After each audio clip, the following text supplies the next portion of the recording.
Gabi, sir. Asama na itong pasyente, sir. Gabi. Labis na nabahala ang 29 anyos na si Fatima Basa nang manakit ng kanyang balakang noong Lunes ng gabi. Si Fatima ay isang buwang buntis mula Purok kay Mito Datu Abdul, Panabos City. Anya, nagpunta siya sa health center ng umaga upang magpa-check up. Ngunit kinagabihan ay nakaranas siya ng pagdurugo kaya nagpasya na ang pamilya nito na tumawag ng rescue. Agad naman ito nirespondihan ng UNTV News and Rescue Team.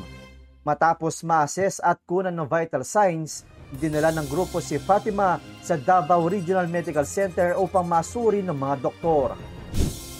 Tinulungan naman ng naka-off duty na UNTV News and Rescue ang dalawang sugatan sa banggaan ng dalawang motorsiklo sa bahagi ng MacArthur Highway, Barangay Tuktukan, Giginto, Bulacan, mag-alas 12 na tanghali kahapon, December 24. Nagtamo ng gasgas sa kaliwang siko ang angkas ng isa sa motorcycle rider, samantalang ang rider na nabangga nila na kinilalang si Jimmy De La Cruz ay nagtamo ng gasgas sa paa at pamamaga at bukol sa bahagi ng binti nito. Tinatapon po namin yung kalsada ng boundary ng Tuktukan.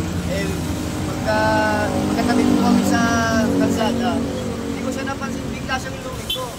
Kaya ang nangyari po, sabi niya, nakasignal light siya, pero biglaan po kaya po kami nagkasalubo. Ano po yung nangyari? Matapos mabigyan ng first aid ang dalawa, ay inendorso sila sa barangay officials at barangay rescue. Joshua Antonio, UNTV News and Rescue. Diyos ang aming sandigan, serbisyo publiko ang aming pinahahalagahan.